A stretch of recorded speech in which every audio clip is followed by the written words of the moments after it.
So right now, you may not always have people to play against because, maybe PSN's down or you're not playing online, you don't have buddies that live around you, but, what you do have is practice mode. What are some of the ways that you can utilize practice mode by yourself?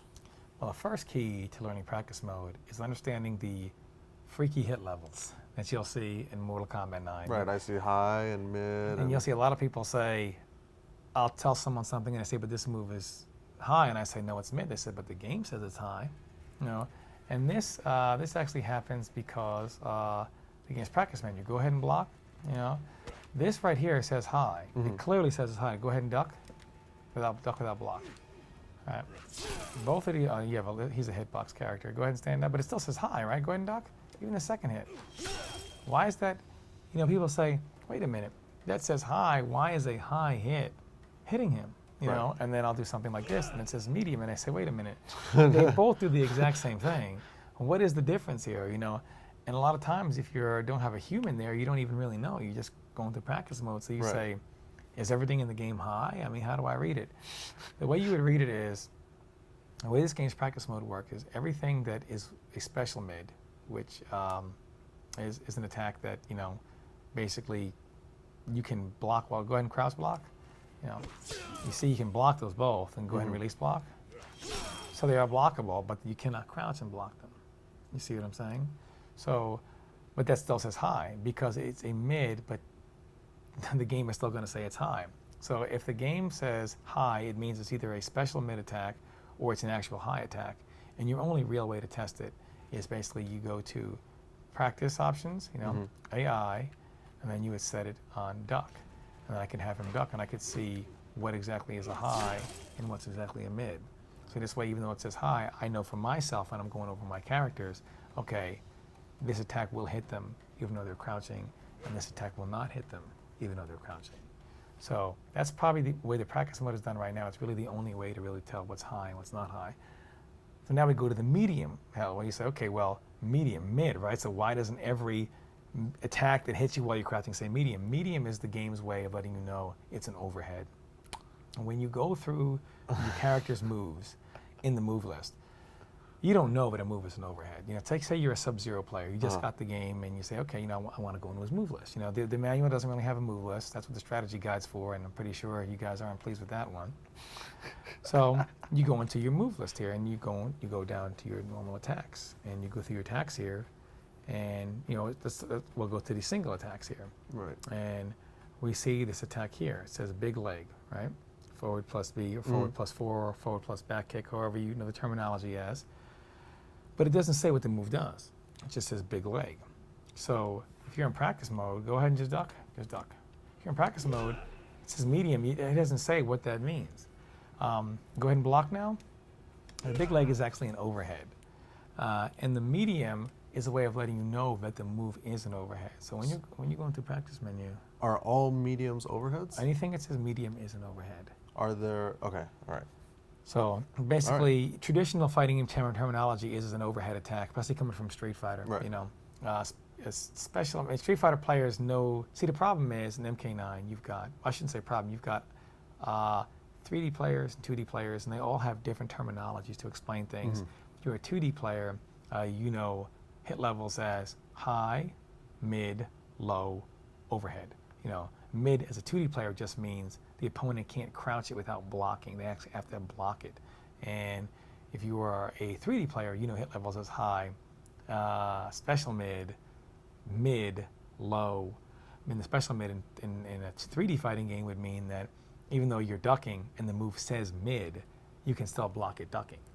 So coming to MK9, some people can kind of get confused with the mid and the special mid because both 3D communities and 2D communities kind of use different terminology to describe the exact same thing.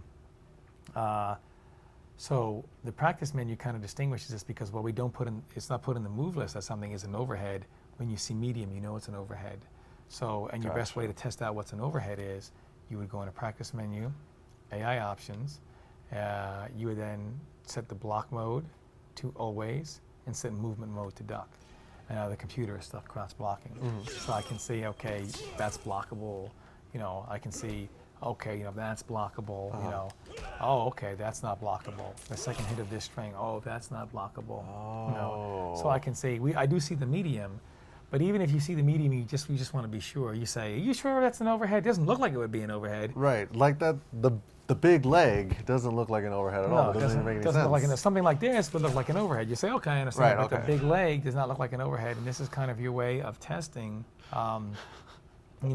what is mid, what is low, so to read. And low is, as it says, low. You have to block it, cross blocking. So when you go into practice mode and you're looking at the hit levels, you have to remember that high means that it's either a true high attack, or it means that it's an attack that's hits mid, but you can block it crouching, but it means that it will make contact. So your only real way to distinguish those moves is, by having the computer crouch block, or just crouch without block, and then see what moves pass over their head and what moves hit them. And then the medium lets you know it's an overhead attack, and low just means a sweep or something that hits low. Gotcha. And that's really the best way to really understand how to use the practice menu, because when you pick up your character, the first thing you want to know is, does my character have any mix-ups? Do I have? I think at a very beginner level, the first thing you look for are mix-ups. Where do my character's moves hit? Can they duck this? Will this hit them if they're ducking? And this kind of confuses a lot of people, because they see high, so they say, okay, my opponent's going to duck that, and it's kind of hard to form a strategy when you're just in practice mode, and you're saying, oh, my character's moves are high, I can't use them because of mine. In reality, you can. So you just kind of have to know how to use the practice mode. So setting the dummy to all block and duck. Yeah, all block and duck to test overheads, Makes and sense. just crouch without block to test which moves are truly high and which moves are truly mid. Gotcha. Brilliant. So now that we understand a little bit about the highs and the mids and the lows, how do you get the computer to do what you want it to be doing? You have to finesse it, basically. The computer, there's no record. Talk very nicely to it. Talk very nicely to it.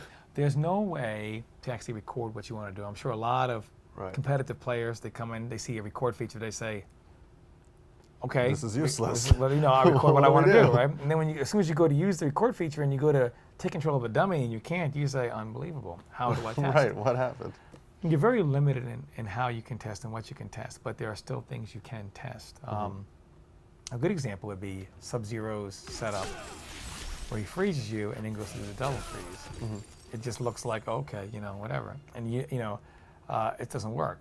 But there's a trick here to where if the opponent is blocking or trying to attack, it'll actually refreeze them and they can't do anything about it. You say, well, how am I going to do that? I'm doing, a pad here, am I on my feet or am I on a stick? What do I do? How do I use two controllers? What I like to do is, the practice mode starts here. I set the computer to block everything. And then once I do that, I go ahead and then I move it to human. So this is a quick shortcut to do.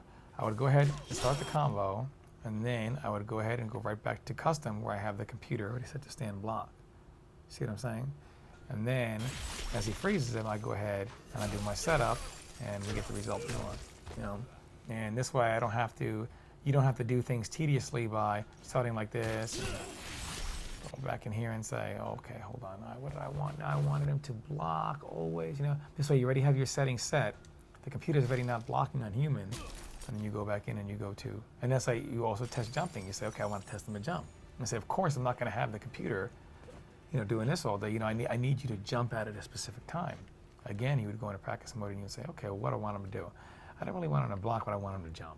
Now, obviously, it's easy to jump him, so you don't want to do that. What you do is you say, okay, you know what I want to do then? I can set the human. He's on the ground. Go ahead in the same setup, and then I go set him to jump. And he jumps. This is how you get your timing down on it. You say, okay, that, and then go set him back to jump. And he jumps again, you see? And this is really kind of how you perfect your timing down on certain things, So then, once you get it down, then you can say, okay, and then you get fast on it. I pause it as the combo is going through, so now I have time. I'm not missing my timing, and I'm not spending all day constantly refiguring and unconfiguring everything in practice mode. It's already set to what I want. Then I would go back to computer, where he's jumping, and then I hit him. So this all comes from really How long knowing. did it take you to figure that one out? This is actually something that I was coming up with in Mortal Kombat versus DC when I was testing certain rage combos and stuff like that. And I said, man, I'm always in practice because time is valuable. You know, you're a high-level player. Right, yeah. It kind of gets frustrating. You're testing one thing. And people can say, well, you don't have to do the human switch. You can just at times you don't want to keep, okay, especially when you're getting frustrated, you can't get something to work. You're like, okay, now, Doc, you're going through the menu, you're hitting the wrong buttons. Right. It's already there. You just R1 to go backwards, and L1 is for your settings are automatically set that way. And this is a good way to kind of test certain things like that. The next thing to test is, what moves are safe and unsafe. You really can't test those. What you can do is, as far as testing how to tech roll out of certain situations or how to get out of certain situations that may seem inescapable, would be by using things like rollback mode. I can set the computer to always roll back. So if I say, well, how do I know what knockdowns can be teched and what knockdowns can't be teched? Put the computer on rollback mode, and you see a standard uppercut, he rolls back. But if I go ahead and slide with Sub-Zero, he does not roll back, which shows you that the option to quick recovery roll is not available. So there's no way to go ahead and recover it. And the next thing, you'd also go ahead and check things like wake-up attacks. You say, okay, how do I defend against certain wake-up attacks? And the computer will get up with attacks. There's no way to control which attack the computer gets up with, but it's available. So you say, okay, I think I have a setup, a wake-up setup. I don't know how to get out of it. I don't think you can get out of it. A good example is this particular setup right here with Sub-Zero, done by a player who made a video of this not too long ago. And he basically used the splatting. And when you go into that, and it used to be in the demo, there was no way out of that because the wake-up attacks didn't do what they do now. But now, you see that situation. I was able to I didn't have to have a human sitting there saying, hey, try to get out here. I set the computer to wake-up attack, and not every wake-up attack has that kind of, invincibility. But the computer will keep doing different attacks, and you can just keep doing this for a little bit until you get the result you want. So sometimes he'll do the teleport, sometimes he'll do wake up. Yeah, sometimes he'll do a move that's considered a wake up attack, and I do an uppercut here. Sometimes he'll do an EX teleport there, or sometimes he'll do a spin. So it's kind of random. So when you want that was a great example right there. Characters that want to practice punishing Kung Lao spin. I mean, he may not spin every time, which is actually. But he'll do something every time. But it almost works out in a benefit because you can never be too sure when the character is going to spin. In this particular situation, it actually works out in your favor, as bootleg as it may be, because then you say, okay, I don't know when he's going to spin. I'm just going to keep running in and doing. Oh, he spun. Okay, not. Then you get to practice your punishment. That makes sense. Okay. So while you might look at it and say it makes sense, in reality it's kind of bootleg. But there is a way to do it. So you kind of really have to know how to manipulate practice mode as far as getting the computer what you want to do and when you want to do it, while also saving time, because nobody wants to be in practice mode for an hour to test something that only takes 10 minutes. You know? And you can also use things. You can test what you can jump out of. You can test what you can block out of. You can test what you can wake up out of, or roll out of, or can't roll out of. Those kind of things you can test. As far as actually punishing specific attacks like normals and stuff like that, you would actually need a human to be able to, because even if the computer does it to you, you can never be sure if the computer is blocking or not. So this is a good way to break down practice mode for these things. But as far as more advanced things like more advanced punishment on specific attacks you can't get the computer to do, you actually need a human to do that. Gotcha.